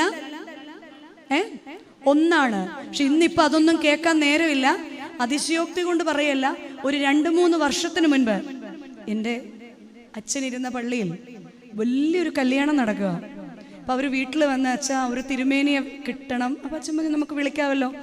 അത് കഴിഞ്ഞ് പോവാൻ നേരത്തെ തിരിച്ചു വന്നിട്ട് പറഞ്ഞു, അച്ഛാ ഒരു കാര്യം പറഞ്ഞോട്ടെ. അച്ഛൻ ഞാൻ പറഞ്ഞോ. അതെ, ഈ ദൂരെ നിന്നൊക്കെ ആളുകൾ വരുന്നത് കൊണ്ടാണ്. അച്ഛൻ പറഞ്ഞു ആയിക്കോട്ടെ. പെട്ടെന്ന് തീർക്കുന്ന തിരുമേനിമാരെ ആരെങ്കിലും. അച്ഛൻ ഒരു മിനിറ്റ് സ്തംഭിച്ചിങ്ങനെ നിന്നിട്ട് ചോദിച്ചു, പെട്ടെന്ന് തീർക്കുന്ന തിരുമേനിമാരെ എനിക്ക് അറിഞ്ഞൂടാ, നമുക്ക് ആരെങ്കിലും തിരുമേനിമാരെ. ഒടുവില് ഈ പെട്ടെന്ന് തീർക്കാൻ വേണ്ടി അവരുടെ ഇടവകപ്പള്ളിയിൽ നിന്ന് മാറി പരുമലപ്പള്ളി വെച്ചായിരുന്നു കല്യാണം. അങ്ങനെ ആകുമ്പോൾ പരുമലയ്ക്ക് കുറച്ചുകൂടെ ഒക്കെ പ്രൗഢിയൊക്കെ ഉണ്ടല്ലോ. ഈ ഫോട്ടോ ഒക്കെ എടുക്കുമ്പോൾ കുറച്ചുകൂടെ ഒരു ഗമയല്ലേ? ഇവിടെ നടക്കുന്നതിനേക്കാളും വലിപ്പമല്ലേ പരുമലപ്പള്ളി നടന്ന. അത് കഴിഞ്ഞ് അവരുടെ പാർട്ടി കഴിഞ്ഞത് എത്ര മണിക്കാണെന്നറിയോ? രാത്രി 9:30. ആകെയുള്ള 1 മണിക്കൂറത്തെ വിവാഹ ശുശ്രൂഷ എങ്ങനെ നടത്തണമായിരുന്നു? പെട്ടെന്ന്. ഇപ്പൊ നടത്തുക വേണ്ടല്ലോ. ആകെ എത്ര പേരേ ഉള്ളൂ? ആകെ എത്ര പേരേ ഉള്ളൂ? ഇപ്പൊ എല്ലാം കൂടെ കൂട്ടി ഒരു 50 പേര്. പെട്ടെന്ന് നടത്തുവോ, രാത്രിയിൽ നടത്തുവോ, അതോ സന്ധ്യയ്ക്ക് നടത്തുവോ, എന്തു ആകാം. ദൈവത്തിൻ്റെ ക്ഷമയ്ക്ക് ഒരു പരിധിയുണ്ട്. അതൊക്കെ മാറി വചനപ്രകാരം മഷി കൊണ്ടല്ല, ദൈവത്തിൻ്റെ ആത്മാവിനാൽ അത്രേ. കൽപ്പലകകളിലല്ല, മാംസപലകകളിലാണ് നമ്മുടെ ഓരോരുത്തരുടെയും ബന്ധനങ്ങളാകാതിരിക്കണമെങ്കിൽ നമുക്ക് നോക്കാം. ക്രിസ്തുവിൻ്റെ പത്രങ്ങൾ വേദപുസ്തകത്തിലുണ്ട്. 2 പത്രങ്ങൾ പറയാം. ഇതിലേത് പത്രം പോലെയാണ് എൻ്റെ കുടുംബം എന്ന പത്രം എന്ന് നമുക്ക് നോക്കാം. 1-ാമത്തെ പത്രം പഴയ നിയമത്തിൻ്റെ ആരംഭമാണ്. ഏദൻ എന്നാണ് ആ പത്രത്തിൻ്റെ പേര്. രണ്ടാമത്തെ പത്രം നസ്രത്ത് എന്ന പുതിയ നിയമത്തിന്റെ ആരംഭമാണ്. ഈ ആദ്യത്തിന്റെ പത്രത്തിന്റെ പ്രത്യേകത എന്തായിരുന്നു? ദൈവം വലിയ പ്രതീക്ഷയോടെ തൻ്റെ രൂപത്തിലും തൻ്റെ സാദൃശ്യത്തിലും തൻ്റെ മക്കളായി മനുഷ്യനെ സൃഷ്ടിച്ചു. അവൻ ഏകനായിരിക്കുന്നത് നന്നല്ല എന്ന് കണ്ട് തക്കതായ തുണയെ അവനോട് കൂട്ടിവെച്ചു. ഓരോ സന്ധ്യയിലും ദൈവം അവനോടൊപ്പം ഇറങ്ങി വന്നു. അവൻ ദൈവത്തെ അന്വേഷിച്ച് ദൈവത്തിന്റെ അടുക്കിലേക്ക് ഓടിച്ചെന്നു. കുറച്ചുനാൾ കഴിഞ്ഞപ്പം ആദാം നീ എവിടെയെന്ന് ചോദിച്ചപ്പോൾ നോ റെസ്പോൺസ്, അല്ലേ? അത് ടെമ്പററിലി വിഡ്രോൺ ആയിരുന്നു. ദൈവത്തിന് അവനെ കിട്ടിയില്ല. എന്തായിരുന്നു കാരണം? ആദാം ദൈവസന്നിധിയിൽ അനുസരണക്കേട് കാട്ടി തുടങ്ങി. 2 ദൈവസന്നിധിയിൽ അവൻ ഒളിച്ചിരുന്നു. 3 അവന്റെ തെറ്റവൻ മറച്ചു വെക്കാൻ ശ്രമിച്ചു. 4 അവൻ സ്വയം നീതീകരിച്ചു. 5 അവൻ ജീവിത പങ്കാളിയെ പഴിചാരി. ഇതായിരുന്നു ഏദനിലെ പത്രം. ഒന്നാമത് അവൻ ദൈവസന്നിധിയിൽ അനുസരണക്കേട് കാട്ടി. പലപ്പോഴും മറച്ചു വെച്ച് പലതും പ്രാർത്ഥിക്കുന്നവരാ നമ്മളല്ലേ. കർത്താവേ ആമേൻ ഇവിടെ ഇറങ്ങണമേ എന്ന് പറഞ്ഞാൽ കർത്താവ് പറയും ഇല്ല, വിശുദ്ധിയിൽ മാത്രം വസിക്കുന്നവനാണ് ഞാൻ. 3 അവൻ ദൈവസന്നിധിയിൽ നിന്ന് ഒളിച്ചിരിക്കാൻ ശ്രമിച്ചു. പല കാര്യങ്ങളും ചെയ്യുമ്പോൾ നമ്മളും അങ്ങനെയല്ലേ, ഇതൊന്നും പ്രശ്നമൊന്നുമില്ല, ഇതിലും വലിയ തെറ്റ് ചെയ്യുന്നവരൊക്കെ ഞാൻ ഉള്ളതല്ലേ പറഞ്ഞുള്ളൂ, ഇതിലും വലുതൊക്കെ പറയുന്നവർക്കൊന്നും ഒരു കുഴപ്പമില്ലല്ലോ എന്ന് നമ്മൾ പറയും. 4 ദൈവസന്നിധിയിൽ സ്വയം നീതീകരിക്കും. നമ്മൾ ആരെങ്കിലും സഹോദരങ്ങൾ തമ്മിൽ വഴക്കുണ്ടായാലും സ്വയം നീതീകരിക്കുന്നവരാ. 5 ജീവിത പങ്കാളിയുടെ മേൽ ആ കുറ്റം അടിച്ചേൽപ്പിക്കുന്നത് വരെ നമ്മൾ പണിപ്പെട്ടുകൊണ്ടേയിരിക്കും. എന്ത് സംഭവിച്ചു? പറുദീസയിൽ നിന്ന് പുറത്തായി. അപ്പൊ നമ്മൾ അപ്പോഴും വിചാരിക്കും ശരിയാ കേട്ടോ, ഈ ആദാം ഒറ്റയൊരുത്തൻ കാരണമാണ്, അല്ലെ അവ ഒറ്റയൊരുത്തി കാരണമാണ് എന്ത് നഷ്ടപ്പെട്ടത്. എന്നാൽ പ്രിയമുള്ളവരെ, എന്നെയും നിങ്ങളെയും എല്ലാം ഓരോ പറുദീസയുടെ താക്കോൽ തന്നാ കർത്താവ് വിട്ടത്. ആദാമിന് കൊടുത്തത് ആദാമിന്റെ പറുദീസ. എനിക്കും നിങ്ങൾക്കും എല്ലാം കുടുംബജീവിതത്തിൽ ഓരോ പറുദീസയുടെ താക്കോൽ തന്നാ വിട്ടിരിക്കുന്നത്. ആദാം നീ എവിടെയെന്ന് ചോദിച്ചതുപോലെ പ്രഭാതത്തിലും പ്രദോഷത്തിലും എൻ്റെ മകനെ പേര് ചൊല്ലി കർത്താവ് വിളിക്കുന്നില്ലേ? എന്നിട്ട് പറയുന്നില്ലേ കഷ്ടത്തിലിരിക്കുമ്പോൾ, ഞാൻ നിന്നെ പേര് ചൊല്ലി വിളിച്ച ദൈവം, നീ എൻ്റേതാണ്, ഞാൻ നിന്നെ ഉള്ളം കയ്യിൽ വഹിച്ച ദൈവം, നീ എത്രയോ പ്രാവശ്യം തകർന്നു പോകാവുന്ന സ്ഥാനത്ത് ഞാൻ നിന്നെ വെള്ളത്തിൽ നിന്ന് വലിച്ചെടുത്തില്ലേ, നീ കഷ്ടതയിലായപ്പോൾ, നീ തീയിലായപ്പോൾ ഞാൻ നിന്നെ വിടുവിച്ചില്ലേ എന്നൊക്കെ ചോദിക്കുന്ന ഒരു ദൈവത്തെ നമ്മൾ കണ്ടിട്ടില്ലേ? വീണ്ടും അടുത്ത പത്രമാണ് നസ്രത്തിലെ പത്രം. നസ്രത്തിലെ പത്രത്തിന്റെ പ്രത്യേകത എന്തായിരുന്നു? അവർ ദൈവസന്നിധിയിൽ ഉണർവുള്ളവരായിരുന്നു. 2 അവർ ദൈവസന്നിധിയിൽ അനുസരണമുള്ളവരായിരുന്നു. 3 അവർ ദൈവസന്നിധിയിൽ ദൈവശബ്ദം കേൾക്കുന്നവരായിരുന്നു. 4 അവർ ദൈവസന്നിധിയിൽ പരസ്പരം കരുതുന്നവരായിരുന്നു. 5 അവർ ദൈവസന്നിധിയിൽ ഒന്നിച്ചു നിൽക്കുന്നവരായിരുന്നു. ദൈവസന്നിധിയിൽ ഉണർവുള്ളവരായിരുന്നു ഈ യൗസേപ്പും മറിയാമും. കാരണം കൃപ നിറഞ്ഞവളെ നിനക്ക് വന്ദനമെന്ന് ദൂതൻ പറഞ്ഞപ്പോൾ ഉറക്കത്തിൽ നിന്നല്ല മറിയാം ചാടി എഴുന്നേറ്റത്, ആത്മാവിൽ ഉണർവോടെയായിരുന്നു. യൗസേപ്പ് എന്ന് വിളിച്ചപ്പോൾ ദൈവസന്നിധിയിൽ യൗസേപ്പ് ഉണർവുള്ളവനായിരുന്നു. വീണ്ടും നമുക്ക് കാണാം, ദൈവ ശബ്ദം തിരിച്ചറിഞ്ഞ മാതാപിതാക്കളാ 2 പേരും. എന്നാൽ പലപ്പോഴും ദൈവത്തോട് ആലോചന ചോദിക്കാതെ പല കാര്യങ്ങളും ചെയ്തിട്ട് കഷ്ടത്തിൽ വീണു പോകുന്നവരാണ് നമ്മൾ, അല്ലേ? എന്നാൽ ഇവർ 2 പേരും ആ ശബ്ദം തിരിച്ചറിഞ്ഞവരാണ്. ഈ ശബ്ദം അവർക്ക് ഒട്ടും ഗുണകരമല്ല, ഒട്ടും സന്തോഷം കൊടുക്കുന്നതല്ല. എങ്കിലും ദൈവഹിതത്തിനു വേണ്ടി അവർ സ്വയം ഏറ്റെടുത്തു. ഇതാ ഞാൻ കർത്താവിന്റെ ദാസി എന്ന് മറിയാം പറഞ്ഞു. വീണ്ടും യൗസേപ്പ് മറിയാമിനെ ശുശ്രൂഷിക്കുന്നത് നമുക്ക് കാണാം. മറിയാമിനെ ശുശ്രൂഷിക്കുന്ന യൗസേപ്പിനെ കാണാം. അതുപോലെ തന്നെ കാലിത്തൊഴുത്തവൻ ചൂണ്ടിക്കാണിച്ചപ്പോഴും ഇതു മതി നമുക്ക് എന്ന് പറയുന്ന മറിയാമിനെയും കാണാം. പ്രിയമുള്ളവരെ, ഈ 2 പത്രങ്ങളും ആവർത്തിക്കുന്നത് എപ്പോഴാണെന്നറിയോ? ഇവരുടെ 2 പേരുടെയും തലമുറകളെ നോക്കിയാൽ മതി. ആദ്യത്തെ പത്രമായ ഏദനിലെ പത്രത്തിന്റെ പ്രത്യേകത എന്തായിരുന്നു? അവരുടെ മകനായ കയീൻ എന്ത് ചെയ്തു? അപ്ഡേറ്റഡ് വേർഷൻ ആയിട്ട് ഈ സെയിം സ്വഭാവം പുറത്തു കാണിച്ചു. കയീൻ നീ എവിടെയെന്ന് ചോദിച്ചപ്പോൾ കയീൻ ദൈവസന്നിധിയിൽ അനുസരണക്കേട് കാട്ടി, ദൈവസന്നിധിയിൽ മറച്ചു വെച്ചു. എന്ത്? തനിക്കുള്ള നല്ലതിനെ കയീൻ മറച്ചു വെച്ചു, അല്ലേ? തനിക്ക്. അപ്പൊ അതുകൊണ്ടാണ് വേദപുസ്തകം പറയുന്നത് കയീനിലും കയീന്റെ യാഗത്തിലും ദൈവം പ്രസാദിച്ചില്ല എന്ന്. കയീനിലും പ്രസാദിച്ചില്ല, കയീന്റെ യാഗത്തിലും ദൈവം പ്രസാദിച്ചില്ല. അനുസരണക്കേട് കാട്ടി, ഒളിച്ചിരുന്നു. പിന്നെ എന്ത് ചെയ്തു? ദൈവസന്നിധിയിൽ മറച്ചു വെച്ചു. പിന്നെ എന്ത് ചെയ്തു? അവൻ സ്വയം നീതീകരിച്ചു. ഞാനാണോ? എനിക്കറിയില്ല. 5 അവൻ എന്ത് ചെയ്തു?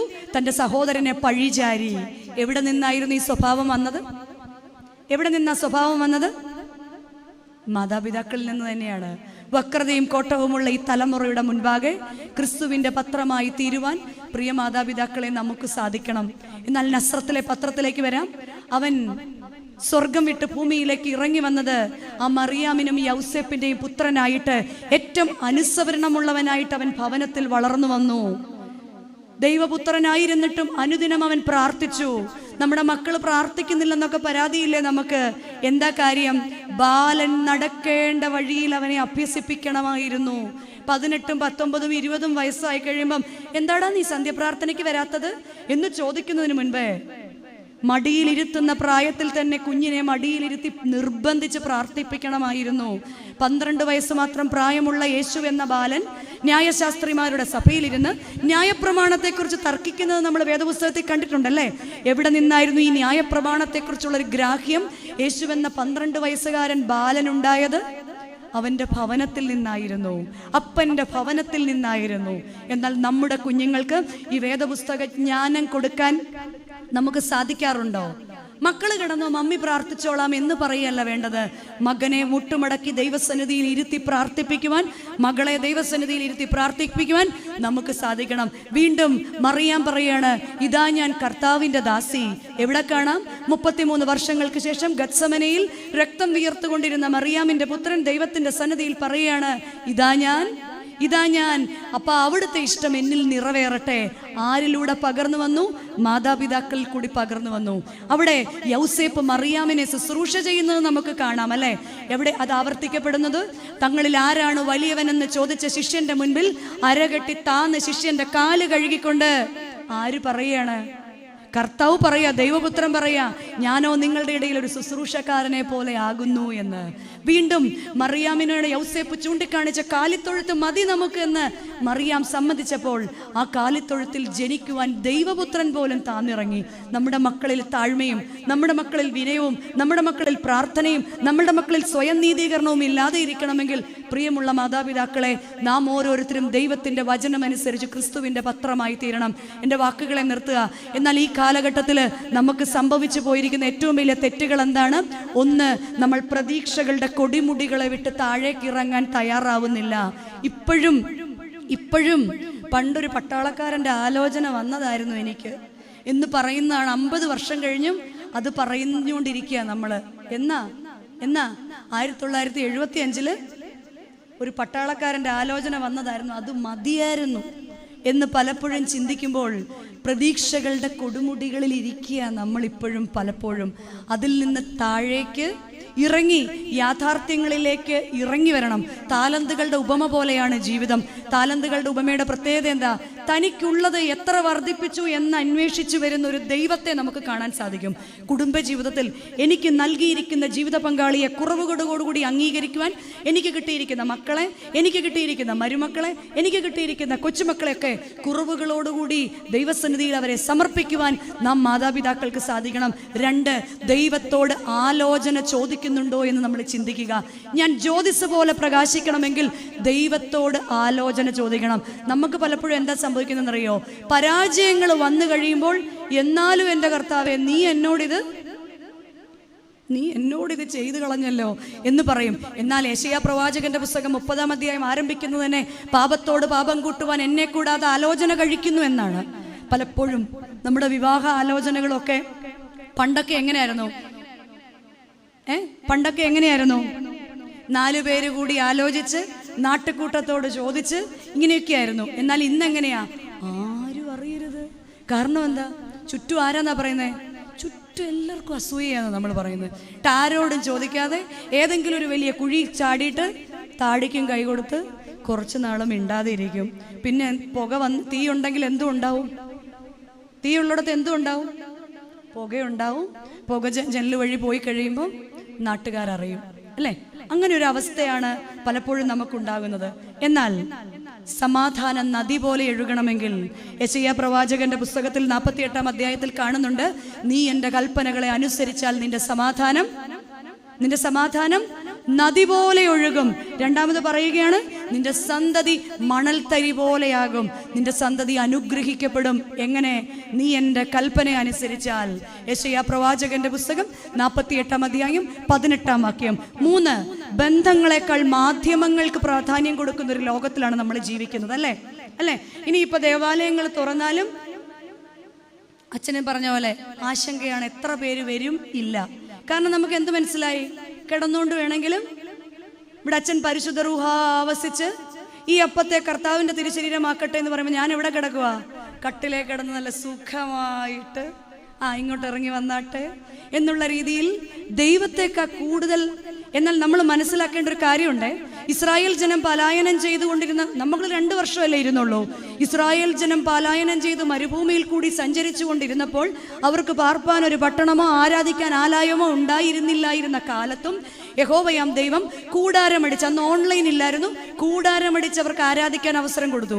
എന്നാൽ അവർ കനാൻ ദേശത്ത് ചെന്നപ്പോൾ യഹോവയാം ദൈവം യോശുവയോട് പറഞ്ഞു, നിനക്ക് ചട്ടമുണ്ട്. എന്ത്? നീ കൂട്ടം കൂട്ടമായി, വംശം വംശമായി ഒന്നു ചേർന്ന് ദൈവത്തിൻ്റെ ആരാധന ആലയത്തിലേക്ക് കടന്നു വന്ന് ദൈവത്തിൻ്റെ ആരാധന ആലയത്തെ പുനഃസ്ഥാപിക്കണമെന്ന്.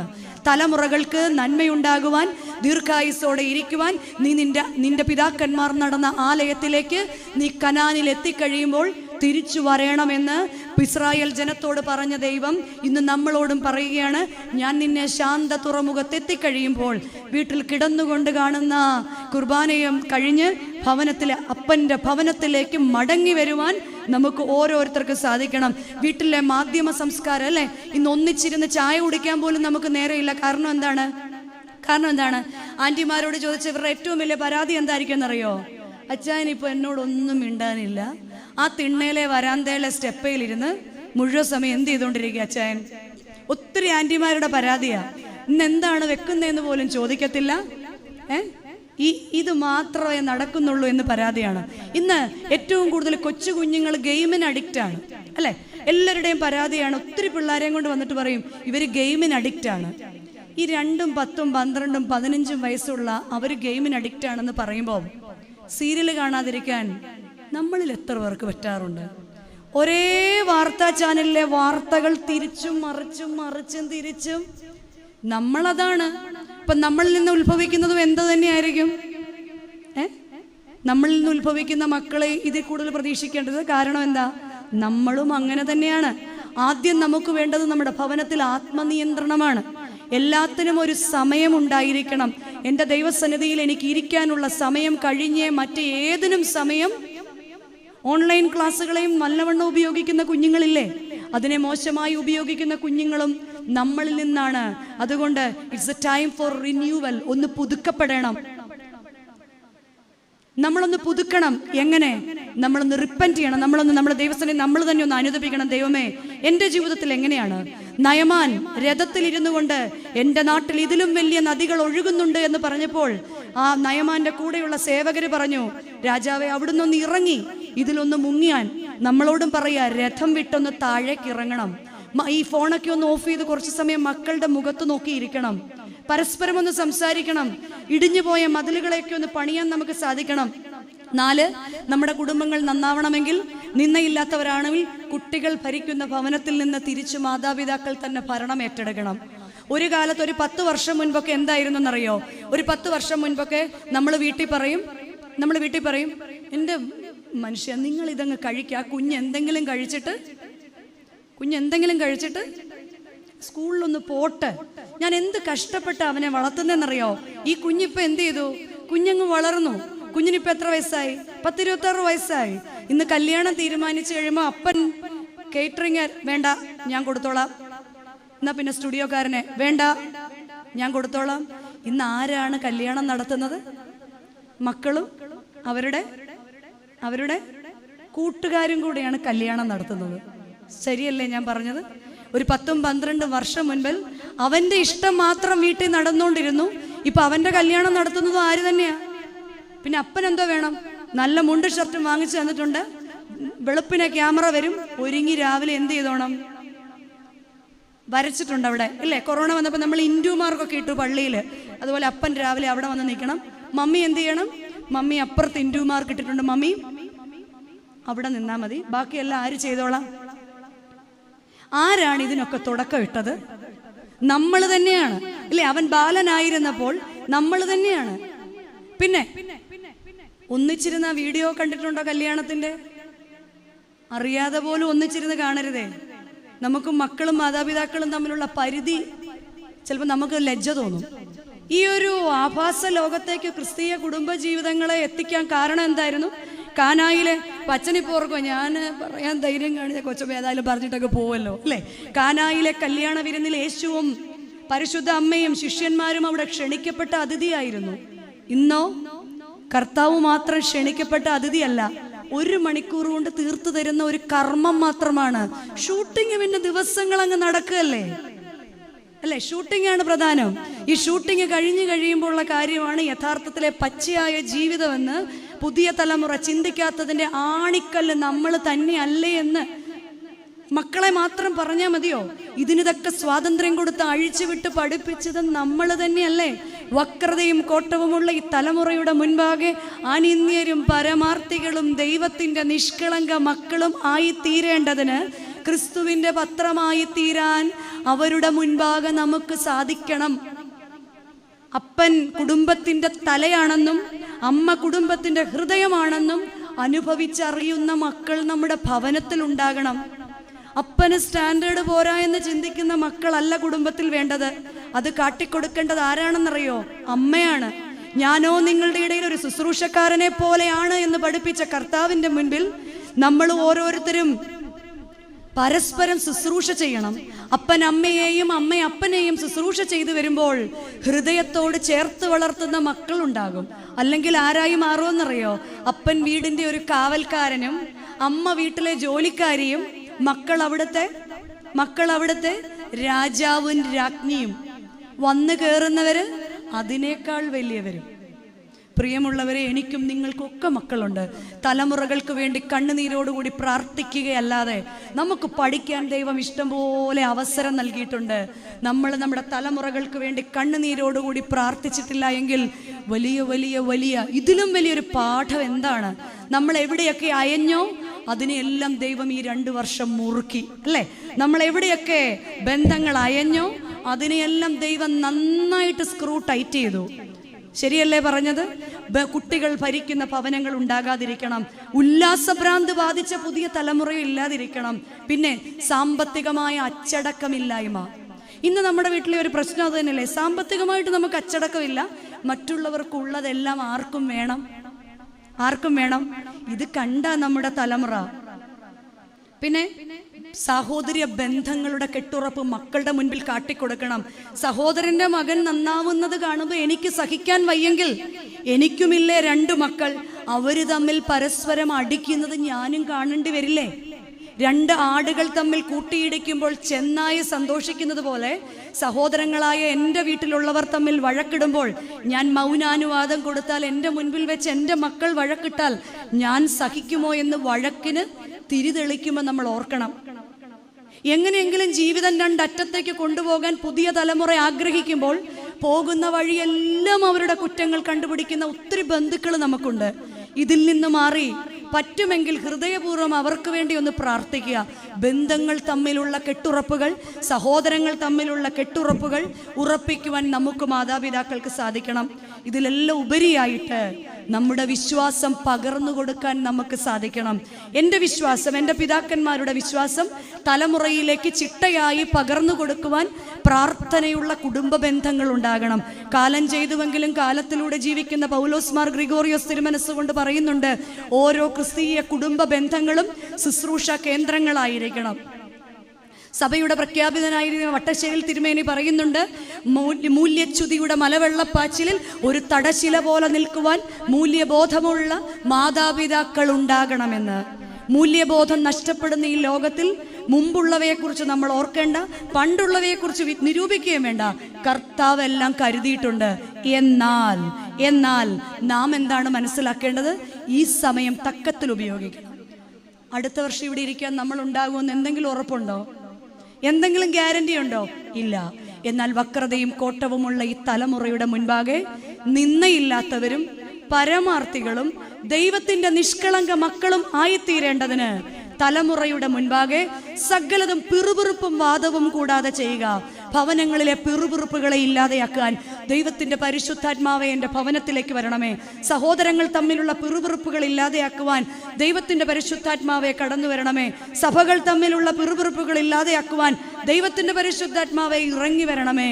ഹൃദയങ്ങൾ തമ്മിൽ നിന്നയില്ലാതെ ഇരിക്കുവാൻ ദൈവത്തിന്റെ പരിശുദ്ധാത്മാവെ ഞങ്ങളുടെ ഭവനത്തില്, ഞങ്ങളുടെ മക്കളുടെ ഭവനത്തില് ഇറങ്ങി വരണമേ. ശ്രമിക്കാവുന്നൊക്കെ അങ്ങ് ക്ഷമിക്കുക, വിട്ടുകൊടുക്കാവുന്നൊക്കെ വിട്ടുകൊടുക്കുക. ഈ പ്രകൃതി തന്നെ നമ്മളെ പഠിപ്പിക്കുന്നത് വിട്ടുകൊടുക്കാനാ. ആകാശം നമ്മളെ പഠിപ്പിക്കുന്നത് എന്താണ്? മേഘങ്ങൾ കൂടിയിരുന്ന് പൊഴിയുമ്പോൾ, അത് മുറിയുമ്പോൾ മഴയായിട്ട് പെയ്തു വീഴുന്നത് കണ്ടിട്ടില്ലേ? മണ്ണ് നമ്മളെ പഠിപ്പിക്കുന്ന പാഠം എന്താ? കൃഷിക്ക് ഒരുക്കപ്പെടുമ്പോൾ നല്ലവണ്ണം അത് ഉടയ്ക്കും, അല്ലേ? പിന്നെ വിത്ത് നമ്മളെ പഠിപ്പിക്കുന്നത് എന്താ? മണ്ണിലിട്ട് കഴിഞ്ഞാൽ അഴുകണം. ജീവിതത്തിലും അതുപോലെ ചിലയിടത്തൊക്കെ ഒന്ന് വിട്ടുകൊടുക്കാൻ, ചിലയിടത്തൊക്കെ ഒന്ന് താന്നു കൊടുക്കാൻ, ചിലയിടത്തൊക്കെ ഒന്ന് അഴുകാൻ. സ്വയം ദൈവസന്നിധിയിൽ വചനം കേൾക്കുന്നവർ മാത്രമല്ല, തലമുറയുടെ മുൻപാകെ വചനം അനുസരിക്കുന്ന ബലമുള്ള നല്ല ക്രിസ്തീയ കുടുംബങ്ങൾ ഈ ദേശത്തുണ്ടാകുമ്പോൾ മാത്രമാണ് നമ്മളുടെ തലമുറകളും അപ്രകാരമായി തീരുന്നത്. അനുഗ്രഹിക്കപ്പെട്ടൊരു തലമുറയെ വാർത്തെടുക്കുവാൻ, നമ്മുടെ ക്രിസ്തീയ ജീവിതത്തെ ഒന്ന് പുനർവിചിന്തനം ചെയ്യുവാൻ, ഒന്ന് റിന്യൂ ചെയ്യുവാൻ ഈ ദിവസം നമ്മളെ ദൈവത്തിൻ്റെ പരിശുദ്ധാത്മാവ് നമ്മുടെ ഹൃദയങ്ങളോട് സംസാരിക്കട്ടെ. അച്ഛൻ പറയുന്നത് പോലെ വചനം കേൾക്കുമ്പോൾ മധുരമാണെങ്കിലും അകത്ത് ചെന്ന് കയ്പ് നമ്മളെ തന്നെ ഒന്ന് ശോധന ചെയ്യണം, അല്ലെങ്കിൽ അത് മനുഷ്യന്റെ വചനമായി മാറും. തെസ്സലോനിക്ക ലേഖനത്തിൽ പൗലോസ്ലീഹ പറയുന്നുണ്ട്, ഞങ്ങൾ നിങ്ങളോട് പ്രസ്താവിക്കുന്ന വചനം മനുഷ്യന്റെ വചനമായിട്ടല്ല, സാക്ഷാൽ ദൈവവചനമായി നമ്മൾ ഏറ്റെടുക്കുമ്പോൾ ക്രിസ്തീയ കുടുംബ ബന്ധങ്ങൾ അനുഗ്രഹിക്കപ്പെട്ട ബന്ധങ്ങളാവും. ഇത് ദുഷ്കാലമാകയാൽ സമയം തക്കത്തിൽ ഉപയോഗിക്കുക. മക്കളുടെ മുൻപാകെ നിന്നയില്ലാത്തവരായി, മക്കളുടെ മുൻപായി നേരോടെ നടക്കുവാൻ, സകലതും പിറുപിറുപ്പും വാദവും കൂടാതെ ചെയ്യാൻ, ദൈവത്തിന്റെ വചനമനുസരിച്ച് ക്രിസ്തുവിന്റെ പത്രമായി തീർന്നുകൊണ്ട് ദൈവത്തിന്റെ മുൻപാകെ, മനുഷ്യന്റെ മുൻപാകെ ഒരു ജ്യോതിസ് പോലെ തലമുറകളുടെ മുൻപാകെ നിൽക്കുവാൻ ദൈവത്തിന്റെ പരിശുദ്ധാത്മാവ് എല്ലാവരെയും സഹായിക്കട്ടെ എന്ന് പ്രാർത്ഥിച്ചുകൊണ്ട്, ആശംസിച്ചുകൊണ്ട് എൻ്റെ വാക്കുകളെ നിർത്തുന്നു. ദൈവം എല്ലാവരെയും സമൃദ്ധിയായിട്ട് അനുഗ്രഹിക്കട്ടെ.